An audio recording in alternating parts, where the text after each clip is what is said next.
పోవాలి సెంటర్ జై జనసేన జై జనసేన జై జనసేన జై జనసేన జై జనసేన పవన్ కళ్యాణ్ గారి నాయకత్వం వర్ధిల్లాలి పవన్ కళ్యాణ్ గారి నాయకత్వం వర్ధిల్లాలి జై జనసేన జై జనసేన జై జనసేన జై జనసేన ఒక్క నిమిషం సార్ ఓకే మధ్యాహ్నం అందరూ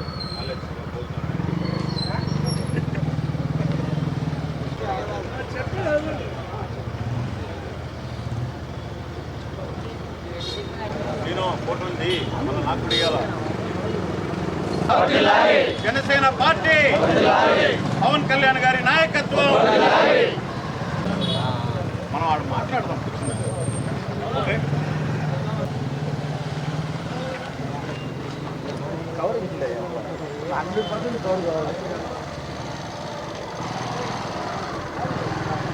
నాయకత్వం కూటమి ఐక్యత కూటమి ఐక్యత కూటమి ఐక్యత జై జనసేన జై జనసేన జై జనసేన జై జనసేన జై జనసేన జై జనసేన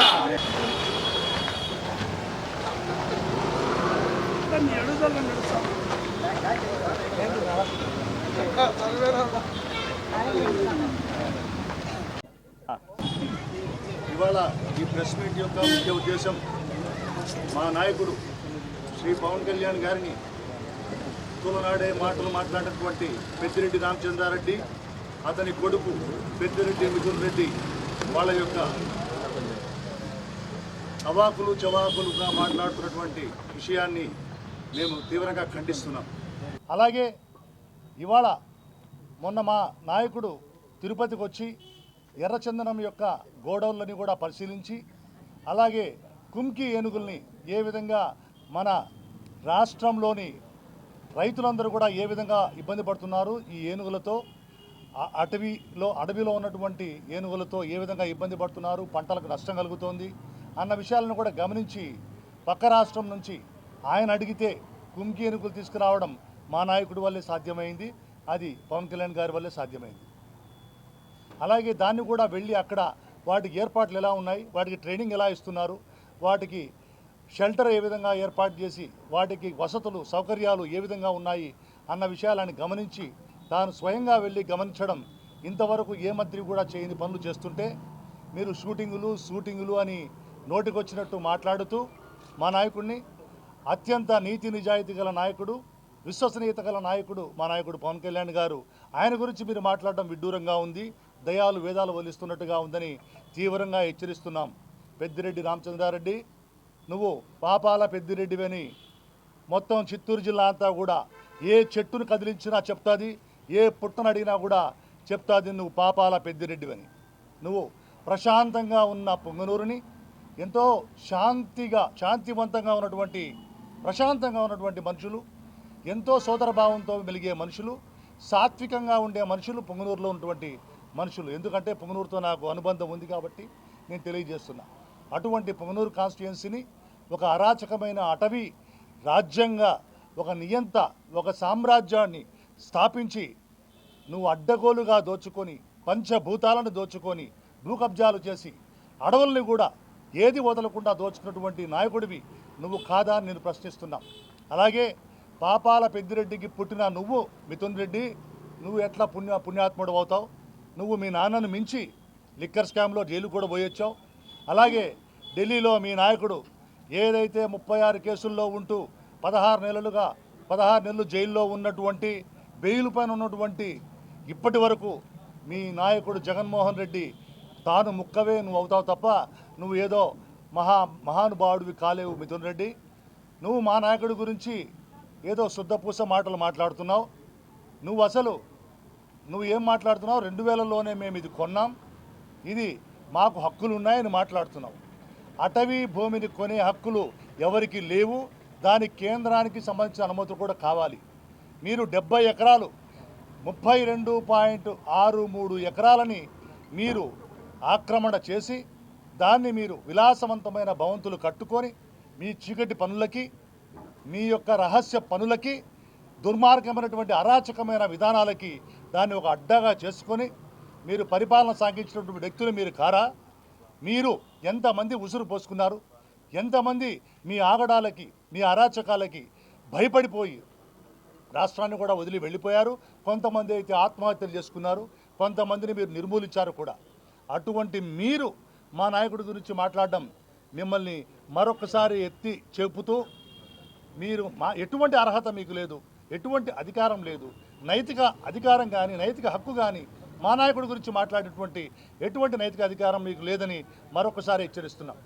అలాగే మీరు ఆర్డీఓ ఆఫీస్ని మీ భూ ఆక్రమణలు ఆ తర్వాత భూ కబ్జాలన్నీ కూడా బయటకు వస్తాయి పత్రాల రూపంలోని. ఆర్డీఓ ఆఫీస్ని తగలేసిన చరిత్ర నీ పెద్దిరెడ్డి రామచంద్రారెడ్డి, మీ యొక్క సామంత రాజువు నువ్వు ఒక నియంతగా ఉంటూ ప్రజలందరినీ కూడా భయభ్రాంతులను చేసి, ఎందుకంటే నాకు బాగా తెలుసు పొంగనూరు మదనపల్లి ఈ రాజంపేట పార్లమెంటుకు సంబంధించినటువంటి వ్యక్తిని కాబట్టి నేను కూడా అక్కడ మా సొంత గ్రామాలు సొంత బంధువులు కూడా ఉన్నారు కాబట్టి నాకు పూర్తిగా తెలుసు మీ గురించి. కాబట్టి మిమ్మల్ని నేను ప్రశ్నిస్తూ హెచ్చరిస్తున్నాను. మా నాయకుడి గురించి మాట్లాడే హక్కు ఎటువంటి పరిస్థితుల్లో లేదు. అలాగే ఆ దుద్దుకుంట శ్రీధర్ రెడ్డి ఎక్కడో పుట్టపర్తిలో ఉండేవాడివి, మా నాయకుడి గురించి మీరు మాట్లాడేటువంటి దమ్ము ధైర్యం నీతి నిజాయితీ అసలు మీకు నైతికత ఎక్కడి నుంచి వస్తుంది మీకు అని అడుగుతున్నారు. మా నాయకుడి గురించి మాట్లాడుతూ మీరు ఉదయం బ్రేక్ఫాస్ట్ వచ్చి మంగళగిరి, మధ్యాహ్నము లంచ్ వచ్చి తిరుపతి, రాత్రి డిన్నర్ అని చెప్పి మీరు మాట్లాడుతూ విమానాల్లో తిరుగుతున్నాడు, హెలికాప్టర్లో తిరుగుతున్నాడు అని మాట్లాడుతున్నారు. అవును, ఆయన ప్రజలకు ఇబ్బంది కలిగించకుండా తన ప్రయాణంలో కానీ తన యొక్క పర్యటనలో కానీ ఎక్కడ ఇబ్బందులు కలగకుండా తాను డబ్బు ఖర్చు పెట్టుకుంటూ ప్రభుత్వ ధనంతో ఆయన తిరగడం లేదు. తన సొంత డబ్బుతో ఏదైతే ఆయన తన ప్రొఫెషన్తో సినిమా తీసుకుంటూ డబ్బు సంపాదిస్తూ ఆయన ఏ విధంగా పార్టీని నడుపుకుంటూ వచ్చారో ఇన్నేళ్ళు, అదే తన సొంత డబ్బుతో ఈ ఫ్లైట్స్ని అలాగే హెలికాప్టర్లకు కూడా పెట్టుకుంటూ ఆయన తన యొక్క విధులను నిర్వర్తిస్తూ ఉంటే మీరు ఏం మాట్లాడడానికి చేతకాక ఏ విషయం లేకుండా డొల్ల మాటలు మాట్లాడుతూ మా నాయకుడి గురించి మాట్లాడుతూ ఆయన ఏమీ ప్రశ్నించడం లేదు, గాల్లో తిరిగి గాల్లో వెళ్ళిపోతున్నాడు అని మాట్లాడతారు. ఇక్కడ అంజద్ బాషా గారు మీరు డిప్యూటీ సీఎంగా పనిచేశారు. డిప్యూటీ సీఎం అంటే ఎలా ఉంటాడో తెలుసా? మా నాయకుడిని చూడండి, నేర్చుకోండి. అలాగే మొత్తం దేశంలోని రాష్ట్రంలో అన్ని రాష్ట్రాల మంత్రులు కూడా ఉప ముఖ్యమంత్రి పవన్ కళ్యాణ్ అంటే ఇలాగే ఉండాలి, ఈ విధంగా పనిచేయాలి అని అందరూ కూడా ఆయన చూసి ఎంతో కొనియాడుతూ నేర్చుకుంటున్నారు.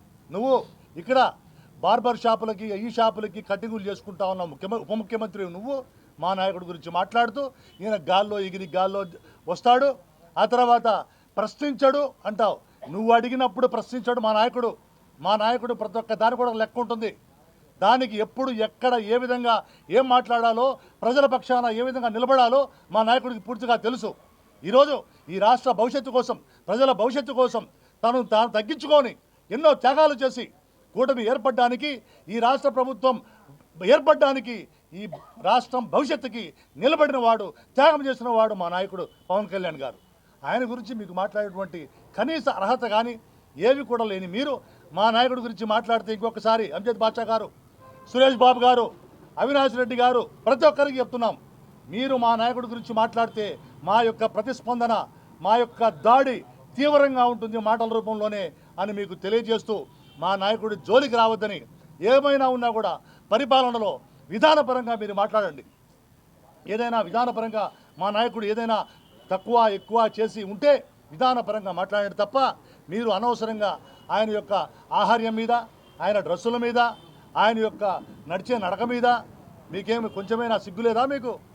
మీరు కూడా రాజకీయ నాయకులే కదా, ఏ విధంగా రాజకీయాల్లో ఉండాలో, ఏ లక్షణాలు ఉండాలో, ఏ వేటి గురించి మాట్లాడాలో, ఏ విధంగా సంస్కారవంతంగా నిబద్ధతతో సంస్కారవంతంగా ఏ విధంగా ఉండాలో మీకు తెలియదు. ఎందుకంటే అడ్డగోలుగా అవినీతి నుంచి పుట్టిన పార్టీ మీ పార్టీ. అలాగే అవినీతి పునాదుల మీద ఏర్పరచుకున్నటువంటి పార్టీ, అవినీతి నాయకుడు, ఒక ఉగ్రవాది, ఆర్థిక ఉగ్రవాది ఈ జగన్మోహన్ రెడ్డి. అందుకే అటువంటి నాయకుడి కింద ఉన్న మీకు సంస్కారం సభ్యత మీకు ఎలా తెలుస్తాయి? అందుకే మీకు మరొకసారి హెచ్చరిస్తున్నాం, ఎటువంటి పరిస్థితుల్లో పొరపాటున కూడా మా నాయకుడి గురించి మాట్లాడినా, ఎటువంటి పరిస్థితుల్లో ఆయన గురించి విమర్శించినా సద్విమర్శ చేయండి, మేము నేర్చుకుంటాం. మేము దాని నుంచి తప్పనిసరిగా తప్పు దిద్దుకొని ముందుకెళ్తాం. ప్రజల కోసం ప్రజల పక్షాన్ని నిలబడతాం. ఈరోజు కూడా ప్రజల పక్షాన్ని నిలబడుతుంది జనసేన పార్టీ. ఈరోజు ప్రజల మేలు కోసం, ఈరోజు సంక్షేమం అభివృద్ధి రెండు కళ్ళుగా ఈరోజు మా పార్టీ నిలబడుతోంది. మా జనసేన పార్టీ, మా నాయకుడు పవన్ కళ్యాణ్ గారు ఈ యొక్క రాష్ట్ర అభివృద్ధి కోసమే కంకణం కట్టుకొని ఆయన నిలబడి ఉన్నారు. అటువంటి ఆయన గురించి మీరు మాట్లాడడానికి ఎటువంటి హక్కు లేదు. అలాగే పెద్దిరెడ్డి రామచంద్రారెడ్డి, నీకు టైం అయిపోయింది. నువ్వు వెంటనే అతి త్వరలో ఊచలు లెక్కబెట్టే టైం దగ్గరకు వచ్చింది. కాబట్టి మీరు ఎటువంటి విషయం లేకుండా దొల్లతనంతో మా నాయకుడి గురించి మాట్లాడడం మీరు మానేయండి. ఏమైనా ఉంటే కనుక మీరు కోర్టులో తేల్చుకోండి. అలాగే జాయింట్ సర్వే కమిటీ ద్వారా దాని యొక్క పూర్తి కమిటీ రిపోర్ట్ తెచ్చుకొని 32.63 ఎకరాలు మీరు ఆక్రమించుకున్నారన్న విషయాన్ని తేటతెల్లం చేసింది ఈ ప్రభుత్వం. అలాగే ఆ డిస్ట్రిక్ట్ కోర్టులో ఉంది విషయాన్ని వెంటనే కన్విక్షన్ కూడా దాన్ని కూడా మొత్తం ఎవిక్షన్ ఆర్డర్ కోసం కూడా ఈ రాష్ట్ర ప్రభుత్వం ఎదురు చూస్తోంది. వెంటనే దాన్ని స్వాధీనం చేసుకోవడానికి కూడా ఈ రాష్ట్ర ప్రభుత్వం అడుగులు ముందుకేస్తుంది. కాబట్టి మీరేమీ సంబరపడవద్దండి. మేము తప్పులు చేయలేదు అని నంగనాచి తుంగబుర్ర కబుర్లు మీరు వచ్చి బయట ఏదో శుద్ధపూసులాగా మాట్లాడితే నమ్మే ప్రజలు ఎవరు లేరు. మీ అంత మాస్కులు వేసుకొని గోముఖ వ్యాఘ్రాలు మీరు, ఆవు మాస్క్ వేసుకొని లోపల తోడేలు ముఖము పులి ముఖం ఉన్నటువంటి దుర్మార్గపు అరాచకవాదులు మీరు. మిమ్మల్ని నమ్మేటువంటి ప్రజానీకం ఎవరూ లేరు. కాబట్టి బయటకు వచ్చి మేము చాలా మంచి వాళ్ళం, మేము కడిగిన ముత్యాలం, మేము మాది సొంత, మాకు హక్కు ఉంది అని మీరు మాట్లాడితే నమ్మేవాళ్ళు ఎవరు లేరు. మీకు దమ్ముంటే ధైర్యం ఉంటే మీరు నిరూపించుకోండి మీ నిజాయితీత్వాన్ని. కోర్టుకు వెళ్ళండి. ఈ ప్రభుత్వాన్ని కూడా మేము విజ్ఞప్తి చేస్తూ డిమాండ్ చేస్తున్నాం. వాళ్ళంతకు వాళ్ళు ఒప్పుకున్నారు కాబట్టి ఇది మాది, మాకు హక్కు ఉంది అని సాక్షాత్తు మిథున్ రెడ్డి ఒప్పుకున్నాడు. కాబట్టి వెంటనే చట్టపరమైన చర్యలు తీసుకొని వారిపైన ఏదైతే ఆక్రమణలకు గురైందో దాన్ని వెంటనే స్వాధీనం చేసుకొని ప్రజల పక్షాన ప్రజలకు చెందినటువంటి పర్యావరణాన్ని కాపాడుతూ మీరు ప్రభుత్వం కూడా వెంటనే చర్యలు తీసుకోవాలని అందరికీ తెలియజేస్తూ మరొకసారి పెద్దిరెడ్డి మిథున్ రెడ్డి మిమ్మల్ని హెచ్చరిస్తున్నాం. మా నాయకుడు జోలికి వస్తే తీవ్రంగా అసలు పొంగనూరు కాన్స్టిట్యున్సీలోకే మీకు వెళ్ళేటువంటి అర్హత కానీ మీకు ధైర్యం కానీ దమ్ము కానీ మీకు లేదు. ఎందుకంటే ప్రజలు మిమ్మల్ని తరిమి కొట్టారు పొంగనూరు నుంచి. మీరు లోపలికి అడుగుపెట్టే ధైర్యం కూడా చేయలేకపోతున్నారు. అటువంటి మీరు ఇప్పటికైనా కనీసం ఒక పద్ధతిగా మర్యాదస్తులుగా రాజకీయ నాయకులుగా ఉండాలనుకుంటే మీ పద్ధతి మార్చుకోండి. మా నాయకుడి జోలికి మాత్రం రాకండి. మా నాయకుడు ఏ 100కో కోటికో ఉండాల్సిన నాయకుడు.